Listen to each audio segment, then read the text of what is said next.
안녕하세요. 원성도 TV를 찾아주셔서 감사합니다.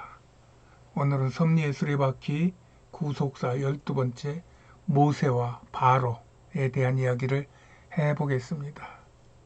성경 범위는 출애굽기 5장과 6장에서 있는 사건들입니다. 성경의 전 과정에서 우리가 놓치지 말아야 할 것은 하나님이 누구신가 라는 자문과 자기 확증이 늘 삶의 전반에 녹아 있어야 한다는 것입니다. 그랬을 때 우리가 성경을 읽어가면서 그 성경이 나에 대한 이야기로 이렇게 접목이 되면서 우리가 그 삶 전체에 대하여 성경과 같이 나아갈 수 있는, 같이 살아갈 수 있는 그런 가치를 제공해 준다는 것입니다. 이것을 위하여 하나님은 먼저 믿음의 조상들에게 나타나셔서 택하신 백성들을 구원하시는 것을 알려주셨고, 또 그 구원의 언약을 거역하는 자들에게는 또 벌을 주시는 이런 단순하고도 명백한 하나님이 자기 계시가 이 출애굽 사건을 통해서 잘 나타나고 있는 것이 이 출애굽이 우리에게 주는 중요한 메시지입니다. 오늘의 부제는 모세와 바로인데 그 내용에서 부각되는 것은 이 세상에서 살아가는 사람들 중에서 어떻게 사람들이 구별되는가입니다. 그의 대표되는 인물이 바로 모세와 바로, 파라오의 이야기인 것입니다. 모세는 하나님의 사람이었고 바로는 세상의 사람이었어요. 이스라엘 백성들은 그 사이에서 방황하는 사람들입니다. 이것은 모세의 때나 지금 우리의 현실에서도 엄연히 존재하고 있는 현상들입니다. 그런데 오늘의 본문을 자세히 보면 하나님의 사람으로서 구별된 모세는 그렇게 주저하고 불평하고 하나님의 부름에 소극적이었어요. 그러나 하나님의 때가 되니 언제 그랬냐는 것처럼 바로에게 가서 하나님께서 자신에게 부어주신 사명을 감당하는 내용이 오늘의 내용입니다.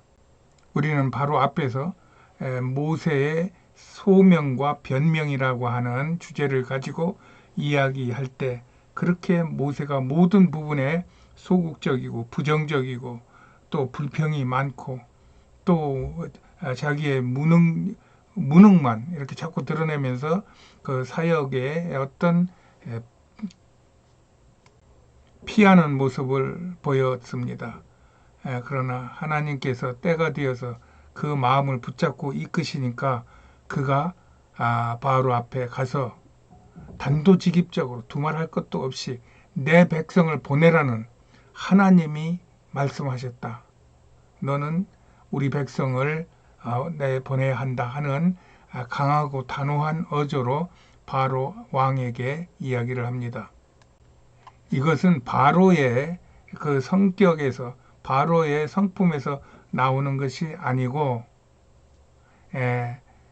하나님의 말씀의 동력을 얻어서 하나님께서 그 입술을 열고 주장하게 하신 것이라고 우리는 볼 수밖에 없습니다. 이것이 하나님의 섭리라는 것입니다. 이렇게 하나님의 섭리에 의하여 움직이는 사람,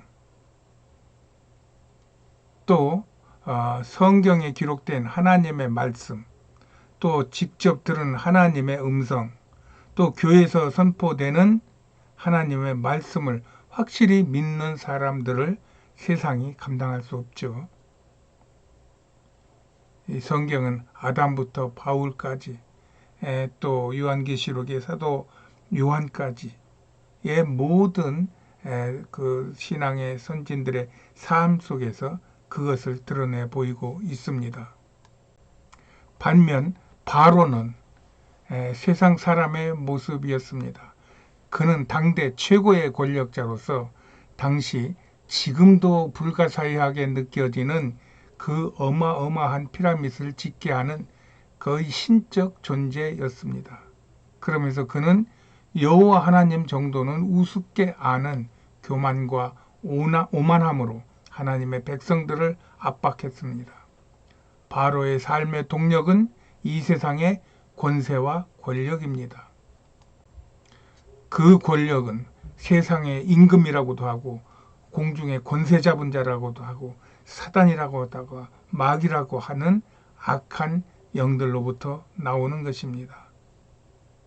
그러므로 이 세상의 권세나 권력은 바람에 날리는 먼지와 같아요. 언제 떨어져 나갈지 몰라요. 그러다 죽음을 맞이하는 허무한 존재가 세상 사람들이라는 것입니다. 그런데 이것을 자기 것인 양 영원히 자기가 살아갈 것처럼 마구 사용하다가는 자신도 망하고 이웃도 망하게 하는 그런 악의 그런 덩어리가 되는 것입니다. 그리고 또 한 부류의 사람은 이스라엘 백성들입니다.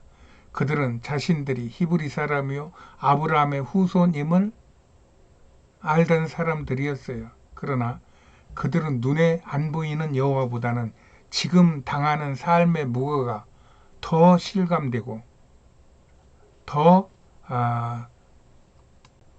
중요하게 여기고 사는 사람들입니다. 모세의 말에 바로가 이스라엘 백성에게 더욱 노역을 무겁게 하자고 하자 이스라엘 백성들은 모세에게 너는 왜 우리를 힘들게 하느냐고 당장 자기네들이 힘든 것만 가지고 따지고 불평하고 원망하는 사람들입니다. 이들은 먹고 사는 것이 그들의 삶의 최고의 목표입니다. 잘 먹고 잘 사는 것. 그러나 먹는다는 것은 먹을수록 그의 남은 수명을 갉아먹는 것입니다. 그러므로 잘 먹는 것에 마음을 빼앗긴 사람은 하나님을 원망하고 불행한 삶을 살게 되는 것입니다. 이 세 부류의 사람들은 크게 지금까지 이어지고 있어요. 그런데 예수가 돌아오심으로 그 이스라엘 백성들이 다시 갈라진 것입니다. 비록 겉으로 보기에는 같은 것 같아도 그것은 바른 판단이 아닙니다. 구약의 이스라엘 무리들은 우리가 그들을 보면 그들은 믿음의 조상 아브라함의 후손들이었어도 눈에 보이는 것 외에는 전능하신 여호와 하나님 신앙이 그들의 삶에서 실질적으로 있었던 것 같지는 않습니다. 그들은 구약적인 선민사상, 하나님의 백성, 하나님 나라의 백성으로서 이 세상을 지배하고 다스리는 그러한 부분에 그들의 생각과 그들의 종교를 일치시켜서 그래서 그렇게 살아가는 방식을 택함으로 말미암아 우리 그리스도인보다 훨씬 더 엄격하게 살고 성경적으로 사는 것 같아도 그 안에 생명을 이끌어내고 또 그 안에서 그 생명을 사랑하고 그 영혼을 사랑하고 그 다음에 망한 영혼들을 불쌍히 여기고 그들을 구원해야 될 그런 하나님의 그 마음이 그들에겐 보이지 않는다는 것입니다. 이것은 예수 그리스도로 인하여 구원받고 그 안에 성령으로 함께하는 그리스도인 외에는 사실은 어려운 얘기이기도 합니다. 마치 구약의 할례를 받는 것하고 신약의 성찬을 하는 것하고 그 의미적으로는 같은 것 같아도 정말 그 본질적으로는 전혀 다른 그런 종교와 신앙의 행사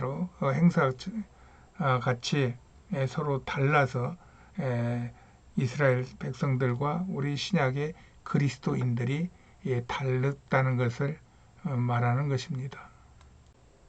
이렇게 예수 그리스도로 인하여 그리스도인이 된 우리 사람들은 성령의 기름 부음을 받아 모세의 주저함을 뚫고 하나님의 나라에 반대하는 적 그리스도 앞에 나가 당당히 예수를 전하고 또 종교의 눈이 먼 유대인들과 같은 현대인들에게 예수를 전하는 복음의 사명자로 거듭나는 것입니다.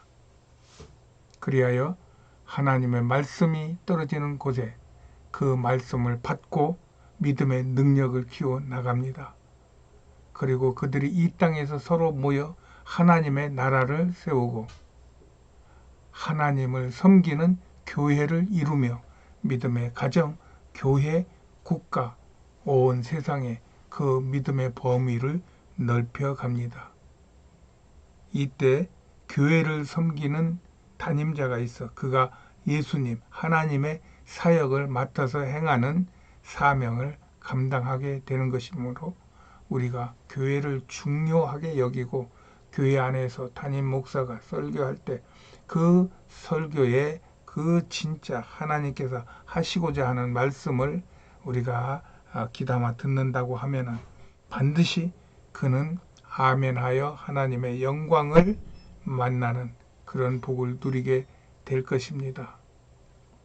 사진은 저희가 17, 18년 전에 불가리아로 선교사 파송을 받는 그런 파송 예배 사진입니다. 지금 5장에서 이스라엘 백성들은 출애굽의 목전에서 하나님의 행하시고자 하는 뜻을 알지 못하고 있어요. 오직 모세가 하나님의 말씀을 듣고 그 말씀에 이끌려 바로에게 간 것입니다.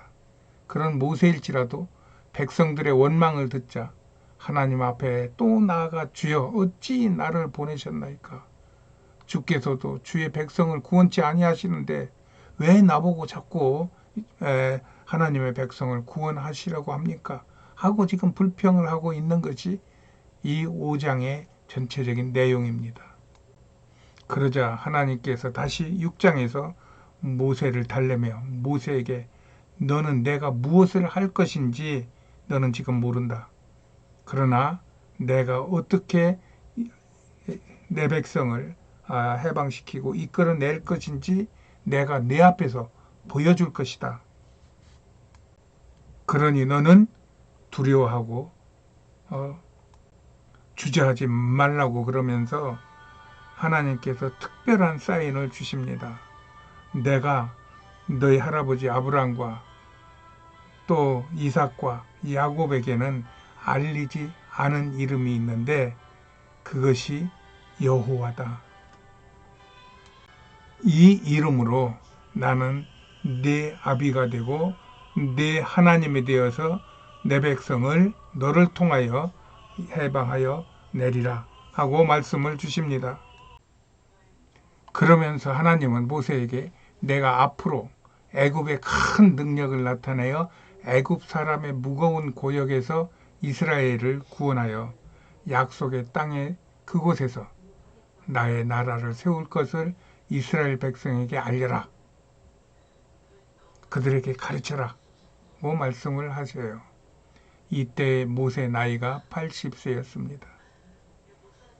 하나님은 이스라엘의 12지파 자손을 그 군대대로 계수하여서 애굽 땅에 인도하라며 모세에게 명을 내리고 모세는 여기서 인구를 조사하고 이제 하나님의 행하실 일을 기다리는 것입니다. 이렇게 하나님의 자기 백성 사랑은 우리가 다 알 수 없는 크고 높고 비밀스러운 것이에요. 우리는 우리의 나됨이나 나의 믿음이나 가진 것이나 능력을 앞세워서는 주의 일을 온전히 행할 수 없어요. 오직 주의 뜻을 물어 그 뜻대로 행할 때 우리는 모세가 할 수 없는 위대한 하나님의 사역을 감당할 수도 있게 된다는 것입니다. 이런 하나님의 은혜가 여러분과 저에게 충만하기를 기원합니다. 할렐루야. 오늘은 여기까지입니다. 안녕히 계세요.